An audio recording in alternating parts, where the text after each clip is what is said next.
Hello दोस्तों, कैसे हो आप लोग। पिछली क्लास में हमने पढ़ लिया था डोबेराइनर का त्रिक नियम। ठीक है, आज उससे आगे चलेंगे। आज की जो क्लास रहेगी, आज की वीडियो में हम बात करेंगे डोबेराइनर के बाद में जो दूसरे वैज्ञानिक थे उनका नाम था न्यूलैंड। और न्यूलैंड ने जो नियम दिया था वो दिया था अष्टक का नियम। कौन सा नियम दिया था? न्यूलैंड का अष्टक नियम। न्यूलैंड का कौन सा नियम? अष्टक नियम। अब दोस्तों ये जो नियम था ना, ये एक प्रकार से आप डोबेराइनर के त्रिक नियम की कॉपी मान सकते हो। कॉपी कैसे मान सकते हैं? डोबेराइनर ने जो नियम दिया था उस नियम में उन्होंने तीन तीन तत्वों के समूह बनाए थे। न्यूलैंड ने क्या किया, उसी से प्रेरित होकर के आठ आठ तत्वों के समूह बनाए और आठ आठ तत्वों के समूह में प्रत्येक समूह को उन्होंने बोल दिया अष्टक। क्या बोल दिया? अष्टक। तो नाम हो गया न्यूलैंड का अष्टक नियम। नियम क्या है दोस्तों? नियम यह है कि न्यूलैंड ने आठ आठ तत्वों के समूह बनाए। आठ आठ तत्वों के क्या बना दिए? समूह बनाए। और प्रत्येक समूह को उन्होंने क्या कहा? अष्टक कहा। क्या कहा? अष्टक कहा। मतलब कि आठ आठ तत्वों का जो समूह है उस प्रत्येक समूह को उन्होंने क्या बोल दिया? अष्टक बोल दिया। ठीक है, अब ये नियम बना कैसे? नियम ऐसे बना दोस्तों। अच्छा, इस नियम में एक छोटी सी अच्छी बात ये थी, इस नियम में इन्होंने संगीत के 7 सुरों से तुलना कर दी। संगीत के किससे तुलना कर दी? 7 सुरों से इसकी तुलना कर दी। 7 सुरों से क्या कर दी? तुलना कर दी। जब 7 सुरों से तुलना कर दी तो 7 सुर है कौन से? बचपन से हम पढ़ते आ रहे हैं, संगीत सुनते आ रहे हैं। संगीत के 7 सुर हैं सा, रे, गा, मा, पा, धा, नी। ये संगीत के 7 सुर हैं। और नियम ये कहता है, जो न्यूलैंड का अष्टक नियम है वो ये कहता है कि जिस प्रकार संगीत के 7 सुरों में पहले तत्व के बाद में 8वें तत्व की रिपीटेशन होती है, यानी कि पुनरावृत्ति होती है, मतलब कि इन संगीत के 7 सुरों में पहला तत्व और 8वां तत्व जो है वो सेम होता है, उसी प्रकार मेरे वर्गीकरण में भी पहला और 8वां तत्व जो है वो कैसा है? सेम प्रॉपर्टी वाला है, एक जैसे गुण वाला है। इसमें कैसे रिपीट होता है? जब ये सुर गाए जाते हैं संगीत में दोस्तों तो कंटिन्यू बार बार गाए जाते हैं। सारे गामा पाधा नी, उसके बाद फिर से रिपीट होता है नी सारे गामा, इस तरीके से, है ना। अब ये सा को अगर मैं पहला शब्द ले लूं तो 2, 3, 4, 5, 6, 7 और 8वें शब्द पे गौर फरमाओ, वही सा आ रहा है जो पहला सा आ रहा है। यानी कि पहला जो सुर है वो 8वें सुर के जैसा ही तो है। जो पहले सुर के गुण या प्रॉपर्टीज है वही तो 8वें सुर के गुण या प्रॉपर्टीज हैं। इसी प्रकार अगर अपन इस रे को पहला वर्ड मान ले या पहला सुर मान ले तो 2, 3, 4, 5, 6, 7 और फिर से 8वां रे आएगा। इस प्रकार जब ये संगीत बार बार गाए जाते हैं तो हर बार पहला सुर जो है वो 8वें सुर के कैसा होता है? सिमिलर होता है, यानी कि समान होता है। इसी का कंपेयर उन्होंने किससे किया? इसी का कंपेयर उन्होंने किया किससे?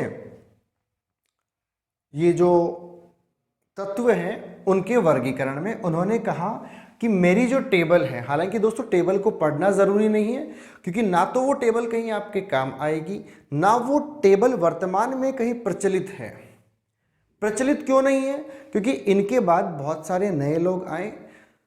हेनरी मोजले ने अपनी आधुनिक आवर्त सारणी दी, हम उसी आवर्त सारणी को पढ़ेंगे, उसी आवर्त सारणी की बात करेंगे।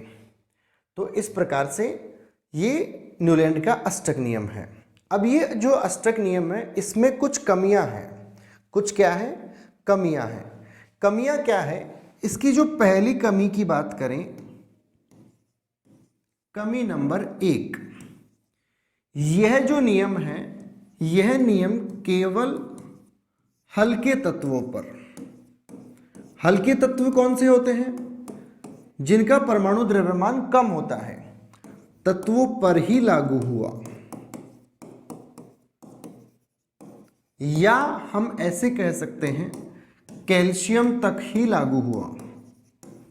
कहां तक लागू हुआ? केवल कैल्शियम तक ही लागू हुआ। ठीक है। दूसरा नियम क्या, दूसरी कमी क्या कहती है इसकी, कि इन्होंने कई बार बीच बीच में अलग अलग तत्वों को एक जगह रख दिया, मतलब असमान तत्वों को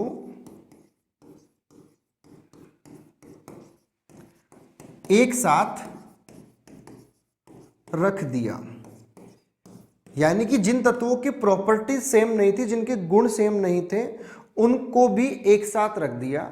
ये इन न्यूलैंड जी की क्या थी? कमियां थी। हमने दोस्तों डॉबेराइनर का त्रिक नियम पढ़ लिया, न्यूलैंड का अष्टक नियम पढ़ लिया। अब हम बात करेंगे एक स्टेप और आगे। स्टेप आगे का मतलब क्या है? मेंडलीफ की आवर्त सारणी। दोस्तों मेंडलीफ जी जो थे, उन्होंने बहुत ही सिस्टमेटिक तरीके से स्टडी करी। याद रखना, अब तक जो वैज्ञानिक आए, इनका कोई साइंटिफिक आधार नहीं था, कोई प्रैक्टिकल प्रूफ नहीं था कि इस तरीके से अरेंज करने पर ये प्रॉपर्टी सेम होगी या ये डिफरेंट होगी। केवल मन से उठा करके रख दिया।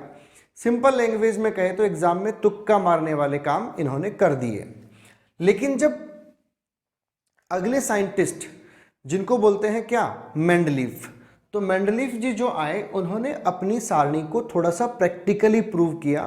कुछ ऐसे काम किए, कुछ ऐसे उन्होंने इंप्रूवमेंट्स किए, कुछ ऐसे प्रैक्टिकल्स किए, कुछ ऐसे प्रयोग किए, जिनसे ये सिद्ध होता है कि वास्तव में इन्होंने थोड़ी मेहनत करी थी।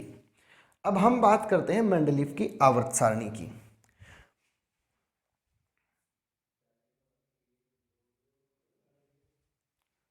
अब जो मेंडलीफ जी जो आए थे, उन्होंने क्या बनाया? उनका थोड़ा सा अलग नियम था। तो हम पढ़ेंगे अब क्या? मेंडलीफ का आवर्त नियम। दोस्तों यहां से थोड़ी सी इंपॉर्टेंसी बढ़ जाती है।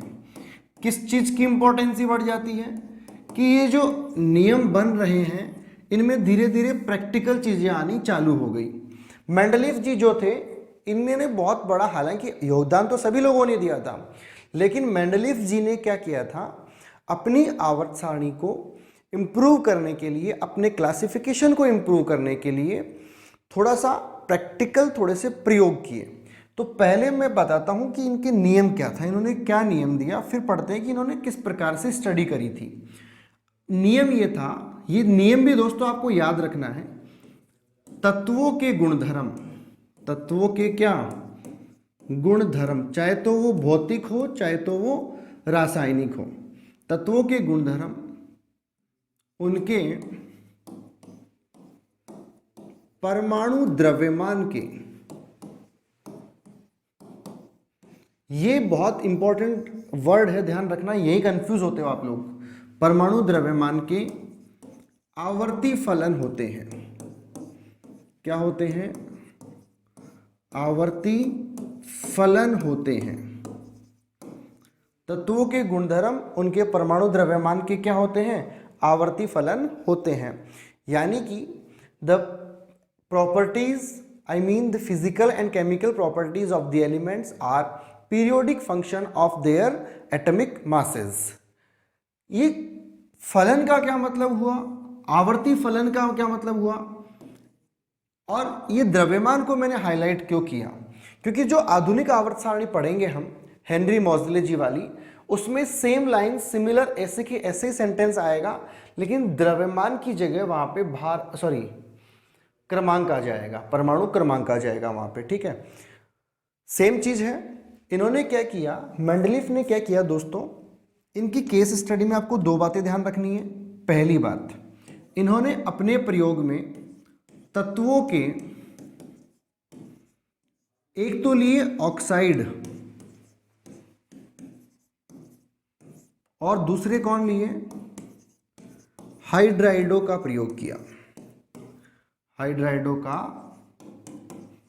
प्रयोग किया। दोस्तों इन्होंने क्या किया, जितने भी तत्व इनके पास थे, मेंडलीव के समय लगभग 63 एलिमेंट्स ज्ञात थे। कितने एलिमेंट ज्ञात थे? लगभग 63 तत्व ज्ञात थे। और इन्होंने क्या किया, जितने भी तत्व थे उन सभी तत्वों की एक बार तो क्रिया करवा दी, किससे? ऑक्सीजन से, और एक बार किससे क्रिया करवा दी? हाइड्रोजन से। अब जब क्रिया करवाई तो अलग अलग सूत्र वाले वो बनेंगे, क्या बनेंगे? यौगिक बनेंगे या कंपाउंड बनेंगे। जैसे मान ले कोई तत्व उनके पास, मान लो तत्व ए बी, मैं एग्जांपल ले रहा हूं ना ये समझाने के लिए, E F G H I जे के एल एम, ऐसे कुछ तत्व है। एक ही तत्व क्रिया पहले ऑक्सीजन से करवाई और इससे की क्रिया पहले हाइड्रोजन से भी करवाई। बी की क्रिया भी किससे करवाई? ऑक्सीजन से, और बी की क्रिया भी किससे करवाई? हाइड्रोजन से।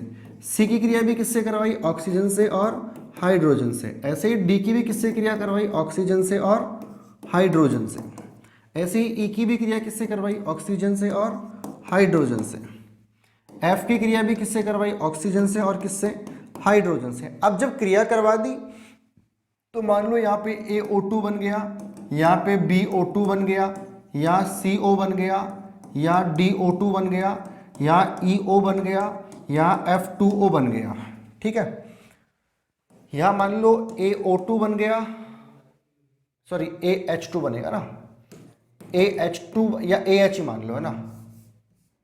यहाँ मान लो AH बन गया, यहाँ BH2 बन गया, यहाँ CH बन गया, ठीक है, यहाँ DH बन गया, यहाँ EH2 बन गया, यहाँ FH बन गया। अब देखो FH, single F single H, single C single H, तो इनको एक जगह रख दिया उन्होंने, है ना।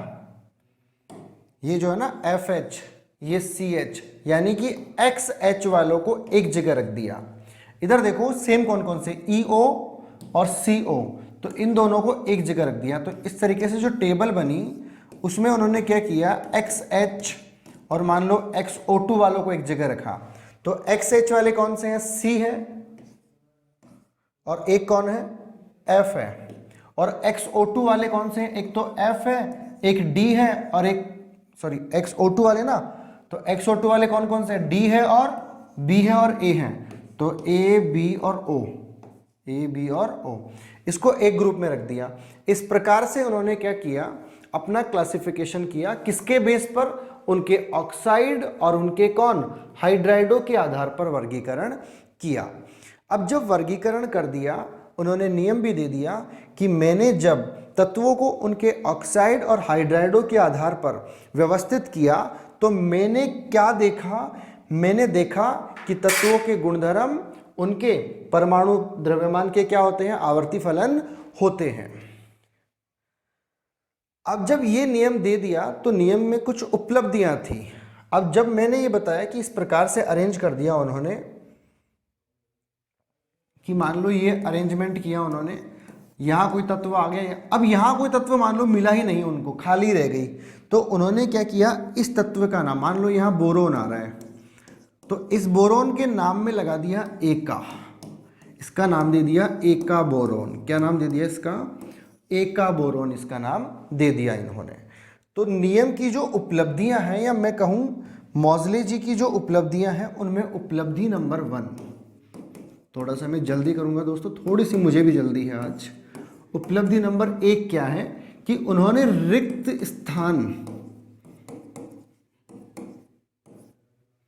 स्थानों वाले तत्वों का नाम एक का उपसर्ग लगाकर दिया। क्या लगाकर दिया? उपसर्ग लगाकर दिया। एग्जाम्पल क्या हो गया? एका बोरोन,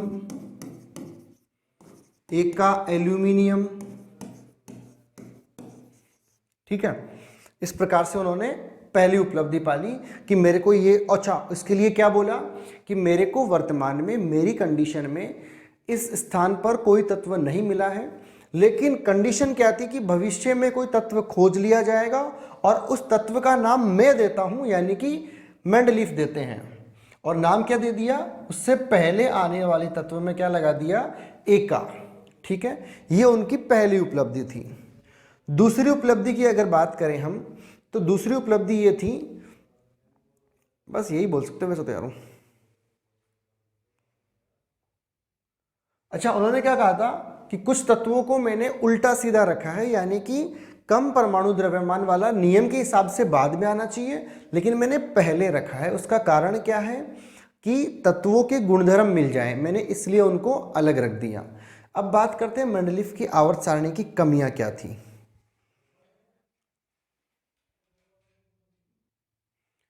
तो जब मेंडलीफ जी की कमियों की बात करें, तो कमियों में पहली जो कमी है वो ये है कि हाइड्रोजन का स्थान निश्चित नहीं हो पाया था।